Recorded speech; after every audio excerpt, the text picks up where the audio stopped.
Welcome to math class. Today we are on equations lesson number 10, where we're going to talk about independent and dependent variables. We're going to take all the things we've been learning in the last couple classes about evaluating expressions, about graphing, about using tables, about writing equations, and we're going to bring that all together today. So our goal is learning target number 2C. I can analyze dependent and independent variables using graphs and tables and relate them to an equation. So let's talk about our vocabulary, what independent and dependent variables are. This is a great cross-curricular thing because this is also true in science when you're doing the scientific process or an experiment where you have independent and dependent variables. So an independent variable is one that stands by itself. It doesn't depend on anything else. It's the cause. If you're looking at a cause and effect relationship, it is the cause. And it's one that we can choose or control. So we can decide what to put in or how many to get, and we can control it. The dependent variable is the one whose value depends on what the independent variable was. It's the effect in that cause and effect relationship. It changes as a result of the independent variable. So we're going to look at some situations and we're going to see if we can identify which is independent and which is dependent. So first of all, right here, it says the blank variable depends on the blank variable. So let's make sure we get that. The dependent variable depends on the independent variable. Okay, so dependent means it depends on the other one. It will change when the other one changes, but not just by itself. So let's look at an example here. The total cost of T hamburgers, which cost $1.75 each, depends on the number of hamburgers H to be bought. So we want to determine if T, the total cost, is the independent variable or if the number of hamburgers is the independent variable. So you ask yourself, does the total cost depend on how many hamburgers you buy? Or does the number of hamburgers you buy depend on the total cost? So if we look at it like that, the independent variable is going to be H. It's going to be the number of hamburgers. We can control that. And how much it costs is going to depend on how many hamburgers we buy. So the independent variable would be H and the dependent variable would be T, or the total cost. The total cost depends on how many hamburgers are bought. Let's try another one. For a business meeting, Emily is making copies, C, of her presentation. The more people, we'll call that P, who plan to attend, the more copies Emily will make. So which one is independent and which one is dependent? Does the number of copies depend on how many people come? Or does how many people come depend on how many copies are made? So if we look at that, it makes sense that Emily is going to see how many people come, and that's going to determine how many copies she makes. So the number of people is independent. It can be controlled, and the number of people attending is going to determine how many copies Emily makes. The number of copies depends on the number of people who are attending. So the independent variable is people and the dependent variable is the copies made. Let's try another one. Brianna is making frosting for some cupcakes she baked earlier. The number of cupcakes, we're going to call C, she made determines how much frosting is needed. So the cupcakes determine the frosting. So our independent variable, we can determine how many cupcakes are made. The amount of frosting we need depends on how many cupcakes were made. Whoops. Okay, so cupcakes is independent. I can control it. It's the cause. The effect is I need frosting. How much frosting depends on how many cupcakes are made. Okay, Zach has a summer job mowing lawns. The amount of money, M, that he earns is determined by how many lawns he mows. Put the video on pause and see if you can identify the independent and dependent variable on your own, and then turn it back on and check your answer. Okay, so the number of lawns he mows is going to be independent. He can control that. And it can be 1 or 2 or 6 or 10, but the amount that he makes, the money that he makes, depends on how many lawns he mowed. So it is the dependent variable because it depends on how many lawns are mowed. All right, the students at Arrowhead Elementary School are collecting food for a local food bank. The amount of food collected, F, will determine the number of trucks needed to deliver. Pause the video, you identify the independent and dependent variable, and then check your answer with mine. Okay, so the amount of food collected stands by itself. It can change. It can be controlled even, but the number of trucks needed is going to depend on how much food is collected. So it will be the dependent variable. The number of trucks depends on the amount of food collected. Okay, Sherilyn is an avid runner who purchases new shoes frequently. She buys new shoes every 300 miles. The number of miles Sherilyn runs each year determines how many pairs of shoes she buys. Okay, pause the video, you give it a try, and then check your answer. Okay, so the number of miles she runs, she can control. It is independent. It is dependent that the shoes that she buys, the pairs of shoes, is dependent upon how many miles she runs. So miles is independent, and the number of pairs of shoes she bought is dependent upon the miles that she ran.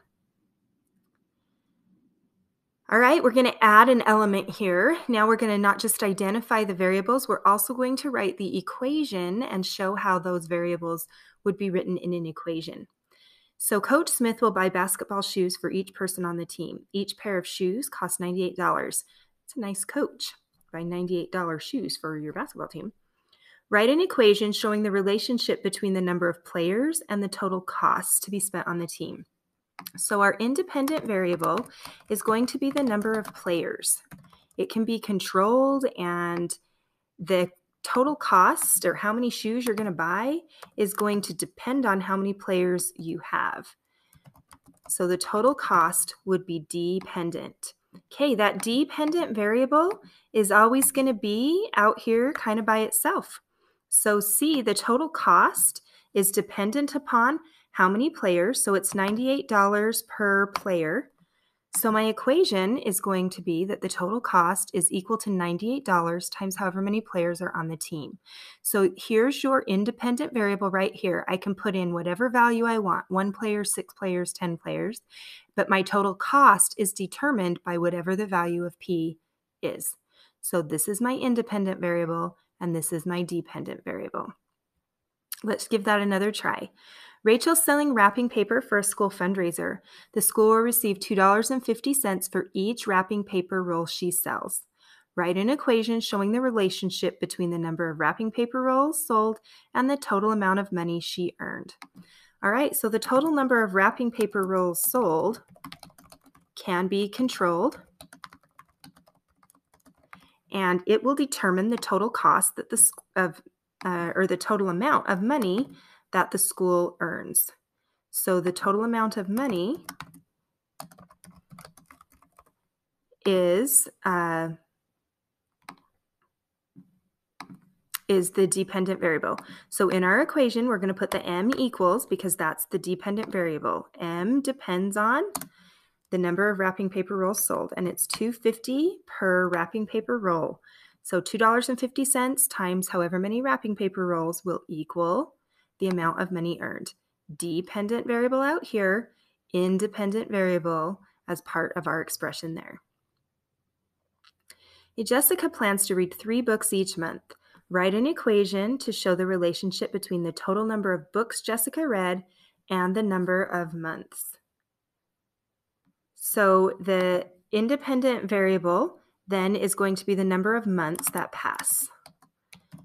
It's just going to happen independent of anything else, Dependent on the number of months that pass, though, is how many books that Jessica read.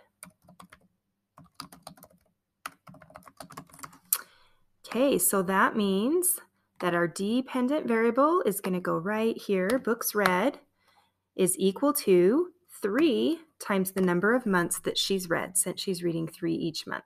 So here's my independent variable. It's part of my rule, part of my expression. And then here's my output over here, which is the dependent variable. Okay, Jake mows lawns for people in his neighborhood. He charges $8 for each lawn. Write an equation showing the relationship between the number of lawns he mows and the total money he will earn. So we already did one kind of similar to this, that the number of lawns mowed he can control. So that's independent, that the amount of money he earns depends on how many lawns he mows. So then our equation, we're going to put that dependent variable right here. The amount of money he earns is equal to $8 for every lawn he mows. So M equals 8 times the number of lawns he mows. M equals 8L. So over here, how many lawns must Jake mow to have enough money to buy a video game that costs $64? Well, so the total amount he needs is $64. So 8 times what will give you the $64? 8. So L would need to equal 8 for him to earn $64. Cody gets an allowance of $8 per week, and he plans to save half of his allowance each week. Okay, pause the video and you give it a shot. Identify those variables and write the equation, and then check your answer. Okay, so the number of weeks that pass is going to be independent. Time generally is independent. Time passes no matter what we do. We can't really control it. It really doesn't depend on something else. It always just happens. So generally, the time is going to be independent. Okay, the total amount that he saves is dependent on how many weeks have passed. Now it says he gets $8 each week, and he saves half of that, which is 4. So here's our dependent variable. The total equals $4 per week. $4 for each week that he saves his money. Haley's mom will bake 3 cookies for each guest that is invited to the party. Write an equation relating the total number of cookies her mom will bake to the number of guests invited. Pause the video, you give it a try, and then check your answer.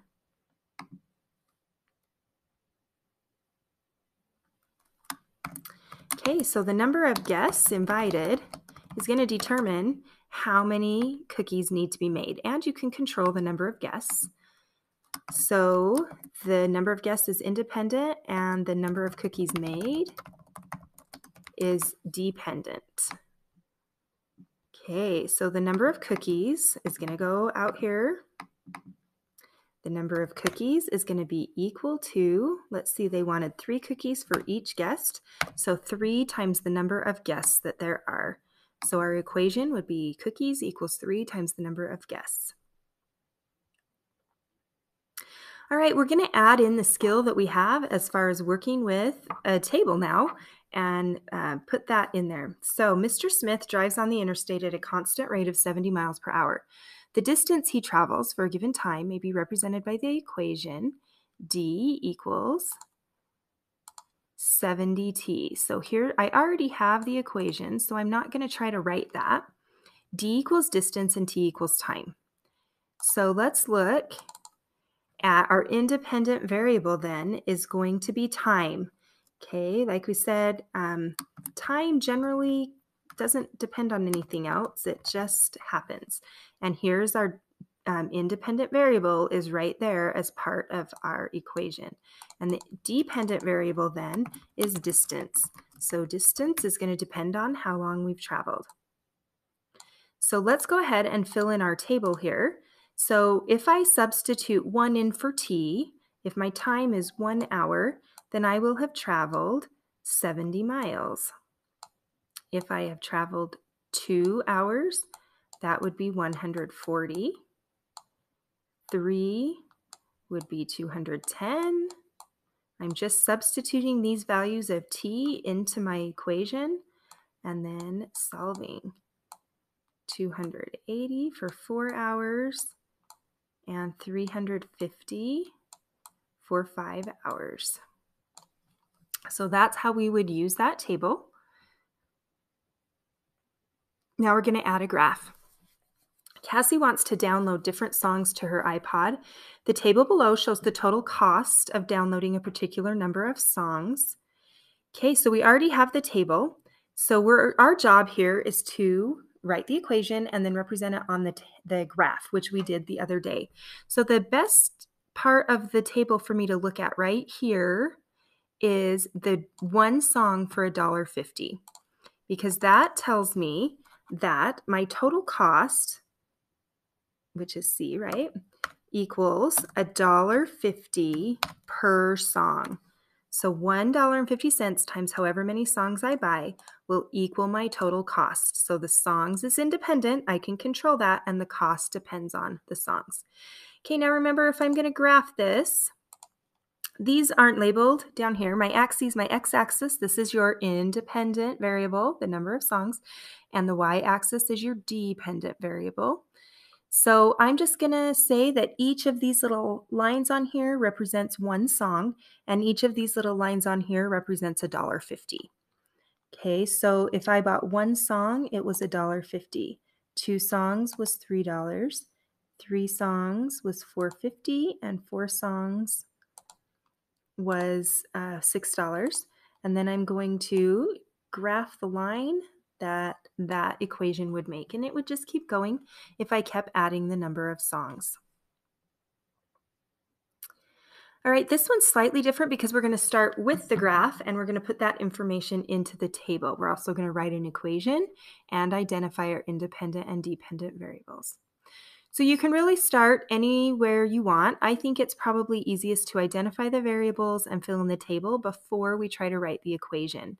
So here's your x-axis. That's always going to be your independent variable. And here's your y, which is also always going to be dependent. So the number of lions is independent, and the pounds of food needed to feed the lions is dependent. So I'm going to put that right down here. The number of lions is independent, and P, the pounds of food needed to feed those lions, is dependent. Okay, so it looks like, according to my graph, one lion is 30 pounds. So if I had one lion, I would need 30 pounds of meat. If I have 2 lions right here, I need 60 pounds of meat. 3 lions, 90 pounds. And 4 lions, I need 120 pounds. So the easiest place to look at it is how much do I need for one? That's going to give us our best shot at easily writing an equation. So the pounds of food we said was dependent, so that's going to go out here, and it's 30 pounds per lion. So 30 pounds times however many lions there are, that is how we will find the pounds we need. So P equals 30L. Okay, Briley will decorate cupcakes for a party. She will place 6 jelly beans on the top of each cupcake. The number of jelly beans she needs is represented by the equation y equals 6x. Okay, so we have the number of cupcakes and the total number of jelly beans. So the number of cupcakes we're going to call C, and that's going to be independent. I can determine how many cupcakes I make, but if each cupcake has 6 jelly beans, then the number of jelly beans I need depends on how many cupcakes I have. Okay, so I'm going to use this equation right here that I can just throw some values in for x. So if I have 1 cupcake, I need 6 jelly beans. If I have 2 cupcakes, I would need 12 jelly beans. And if I have 3 cupcakes, I would need 18 jelly beans. And 4 cupcakes, I would need 24 jelly beans. Okay, now we're going to graph this on our on our graph. So again, independent variable is down here on the x-axis, dependent variable is right here. So each of these little hash marks I'm going to say are equal to 1. And then each of these I'm going to say is equal to 6. So if I have 1 cupcake, I have 6 jelly beans. 2 cupcakes, 12, 3 cupcakes, 18, and 4 cupcakes, 24. And then there is what my line would look like on that equation.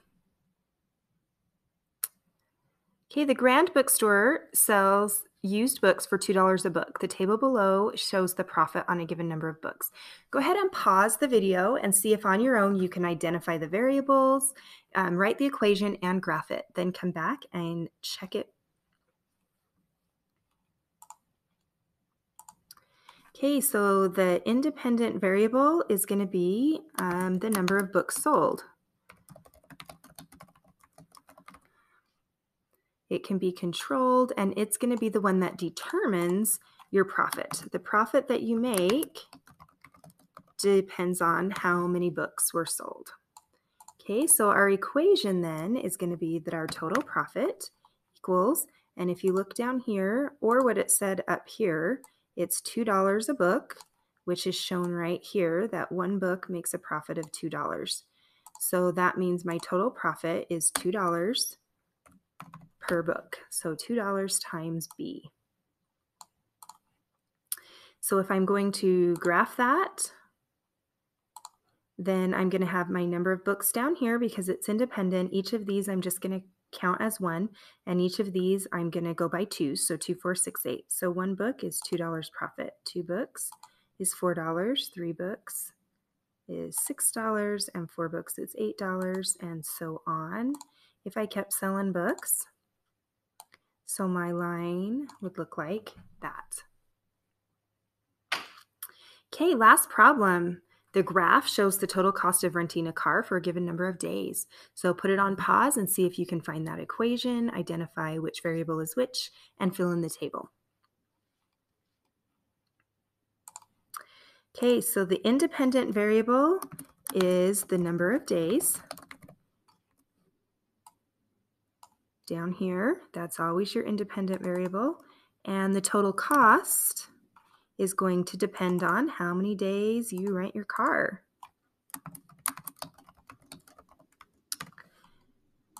Okay, from looking at my graph, it looks like one day it costs $42. 2 days cost $84. So it looks like my total cost is equal to $42 per day, or $42 times the number of days.